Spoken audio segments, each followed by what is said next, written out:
you agree with everything that the Prime Minister actually said, and you're looking forward to the actions that will be taken in terms of curbing that problem. We sooner or later we certainly going to have suddenly decrease, and we're not going to hear more of that happening for the rest of the year in terms of the violence nature. It's too much lately, makes life a little bit uneasy, and for the families who are affected, we certainly have you in our prayers, and certainly hope that you get through and get the counseling and everything that you need. That could certainly help, of course, to bring a little bit of relief for you. All right, let's take a peek at some of the comments once again. Let me see if I can, before we do, let me entertain a caller this morning, and then we take some of the comments. Caller, good morning and welcome. Yeah, morning. Good morning to you. It seems caller, everybody's satisfied with the speech. Everyone, all right, man. All right. Have a good morning yourself. And that caller is saying it seems like everyone is satisfied with the speech, and that's good to know. It's good to know. What was said was certainly appropriate, and everyone's looking forward to, we're not having to have a speech of that nature ever again. That may just curve the problem once and for all. All right, 435-2041, 435-2041. Let's take this comment here from someone via the Facebook. The issue here is we want to leave everything to government. The safety of our nation is a responsibility of all of us. Let's start with our homes, reiterate it in our schools, preach it in the churches, and live it by our ways in our communities. All right. So that's a comment there from is it Cadella? Hope I'm getting your name right. Let's go back to the phone line. Caller, good morning and welcome. Hi, good morning, and how are you? I'm doing pretty well. What about you this morning? I'm all right. Good plans for the young people. Lots of help. Mm-hmm. But I am calling on parents to do a little more. Parents in the past used to have 13, 14 children, and they try their best. You never had the children and them in this situation. Parents give up too quick. You can't expect to leave everything for the state. We have to understand, realize these young people that what run in this country, they are young people too, right? And if parents help them, their task is going to be much easier. So I'm calling on parents, for all of us, to do more with our children. We let go too much for our children to do what they want.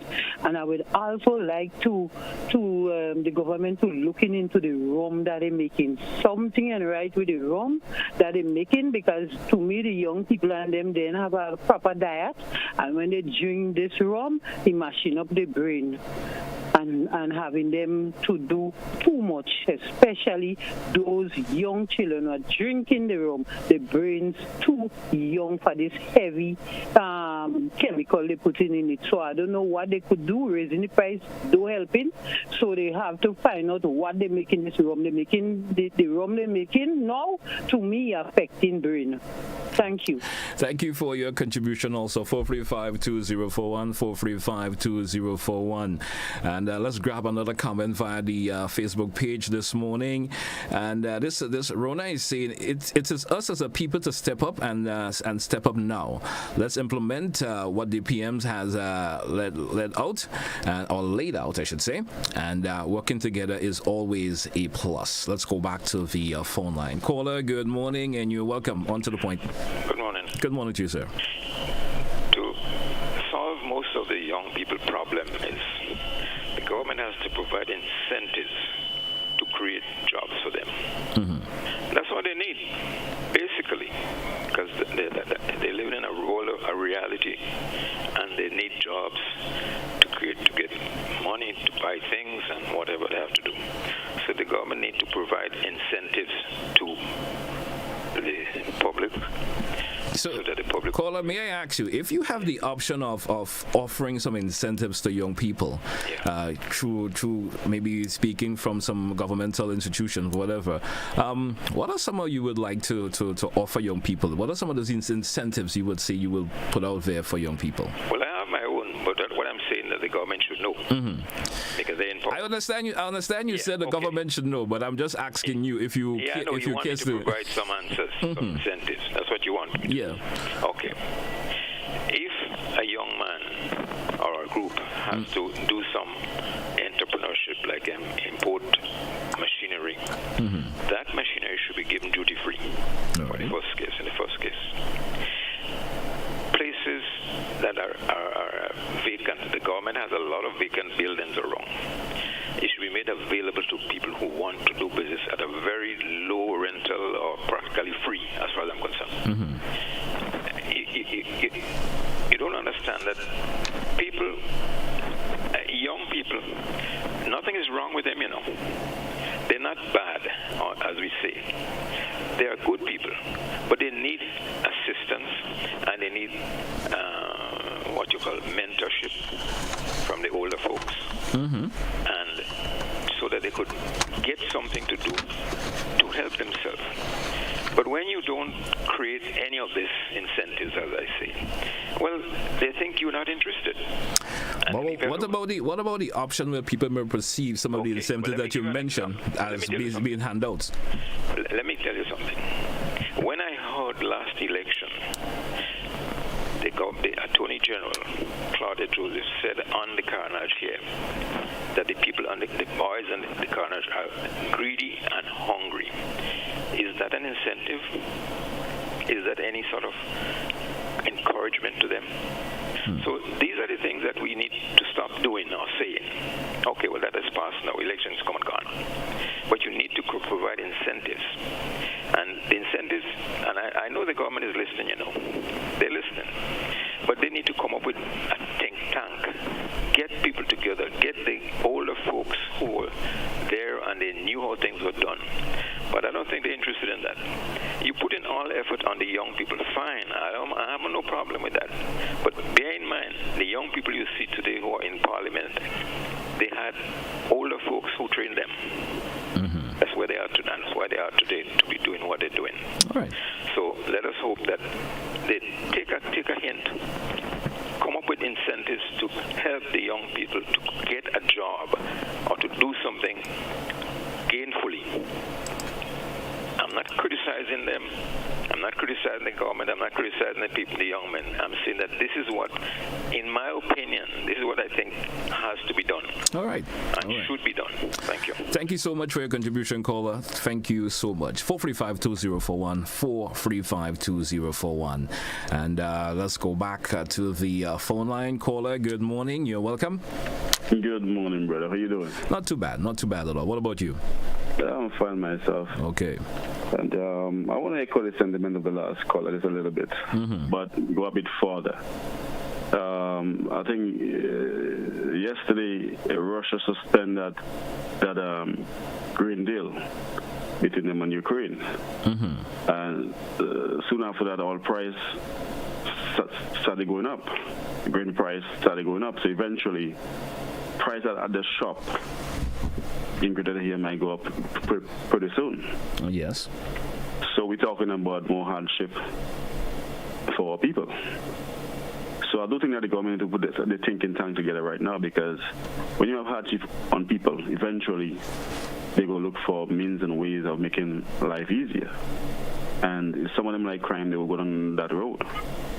So we need to put things in place right now and get our thinking tank in place to deal with these young guys, and that is going out of hand, because eventually it's going to happen. You know, so we need to at least start to think now, because I don't think it's a rum. People have been drinking rum for the longest while, and they never behave so. And we always been drinking rum. Yes, you have a part to play with the behavior of certain guys, because they're not eating well. If you're drinking rum and not eating well, you must be behaving in a certain way. So we need to get food on our tables. How do we do that? Put out work. I mean, just simple as that. Put out work. The money going to circle them back into the economy. That's what we need to be doing. So I think our government need to put out the thing in account, because eventually things will get harder. The current bill is going to go up, and food prices are going to go up eventually, because we have a war going on right now, and eventually going to backfire on us in another year. All right. Thank you for your contribution, call. Thank you so much. Have a good morning. 435-2041, 435-2041. Feel free. We have approximately 10 minutes left on today's program. Let's go back to the phone line. Caller, you're welcome. Good morning. Good morning. Good morning to you. I find it strange that some people are complaining that there is no work. And yet for all that people that I know that are skilled in my area that you're asking to do something where you're willing to pay them, and they are saying that they have to go to work in St. George's. And there are certain companies in St. George's that have work 7 days a week, and they can't find the time to do a job where you're paying them in excess of $100. And, only last Sunday when I was talking to one of the guys, he's saying, they have to go out and look for it. It wouldn't come to you. And you're hearing too many talks about people, saying about things that let us take into consideration that this time of the year, when schools are closed, a lot of businesses might go down in certain areas. For example, the buses, they will be making less trips. The people in the market that are selling would have less sales because a lot of the people in the market provide for the school feeding, the teachers and other workers that are home now and they're not cooking. And Carnival is around the corner. So let us prepare now and do what we have to do over the years. And it's not today. The ice market always have a problem around Carnival. We know that. Yes, they need to address it, but this is a situation that has been there for the longest while. And one of the things that are killing us in Grenada is that of gossip. Too much. Everybody wants to tell the story, and things that are not true, we're not investigating, and we run with it as it is gospel. We need to, have these things under control, and for a moment, just stop and think at the end of the day, Grenada belongs to all of us, and if we do good, we will succeed, and if we do bad, we'll fail. All hands on deck. Thank you, caller. Have a great day, I think. Thank you, caller. Thank you for your contribution. And I beg of you, folks, let's keep the conversation basically on the PM's address yesterday. And sometimes we get to set to divert a wee bit on keeping on the conversation that I would like us to keep on. Let's go back to the phone line. Caller, good morning and welcome. Good morning, Mr. GT. Good morning to you, sir. Good morning to How you everyone. doing? I just want to share a little on the whole situation with crime and everything. People focusing a lot on the young people. What's your take, before you continue, what's your take on the PM's press briefing yesterday? We had played it a bit earlier, and it took place yesterday. We had a rebroadcast of it a while ago. What's your take on what the Prime Minister said? Yes, I think what he said, he's on point. What he make comment to is that he look at it in a holistic manner. He say other organization, you work together with them and see that you curb the situation, because many times when people hear about crime, they always point finger to government, but there are a lot of other organizations in societies and what they can play and the influence they can assist. Yes, he talk about the police, and the police will have to step up on the game. I quite agree with that, and to curb the amount of illegal weapons coming in, all these things. Yes, that is quite so. I agree with what he says. But also you need to remember, if you're asking the police to step up on the game, music, and I keep saying it, can interfere into the minds of persons. I'm not only saying young people, that's how they behave. You have vehicles driving through the street, loud music in the back of a car. It is illegal. The police seeing they pass, they're not stopping them and such. All these things is prompting young people, but not so much I want to focus on just that aspect. There is something called collaboration with others. That how I am able to cope with someone if their views are different to mine and such. And I think what we have to get the young people, the aspect of reasoning. I don't agree with you, and a point, I don't have to get personal. I don't have to attack you. I don't have to draw a weapon. And if you take a look, a lot of the crime that is being committed is not much among the young ladies, is basically with the young men. I have a view of things. I mean, people may not agree with me. I don't agree school and only boys' school separate. I always believe when you have a mixture of both the female and the male attending school at an early age, they grow up where they can cope with each other from different points of view. When you have a class only male, only girls in a school, their reasoning, they may see things differently. But when you have people of the opposite sex able to reason and exchange ideas, you can solve a lot of problems. So I think it starts at an early age. And also, the parents, way back then, when children were growing up, you may see the parents get a little sewing machine for the child, the father carrying the son, learn little carpentry with him, along with him. But these days, what parents doing? Children sitting down in house and seeing them with the gadget, all sort of a thing coming in on this gadget, and they not saying anything. The mood of dress and all this sort of a thing, and parents seeing it as a norm. And then these same parents now, they come in and government do that, government do that. Who are the government? The government is all of us, but there is just a few people that we elect and put at the hem so that they can coordinate things. But it's our contribution that build a society. The Prime Minister cannot build a society. No minister cannot build a society. Take another 10 seconds, caller, and wrap up, please. Right. The people of the society, they have to help build the society and shape the younger ones. And that is how we'll solve a lot of those problems. Thank you, caller. Thank you so much for your contribution. Definitely appreciated. We grab a couple of the comments before we move on to another caller. And we have Akida is saying, the same young people that involved in crime and violence don't want to work. They would be the first one to tell you that the sun is too hot, the money is too small. So even if you provide jobs, that won't solve the problem. Let's go back to the phone line. Caller, good morning and welcome. Hi, good morning. Good morning to you, Cole. Good morning. Yeah, it's interesting that the last comment addressed the same thing I was about to say.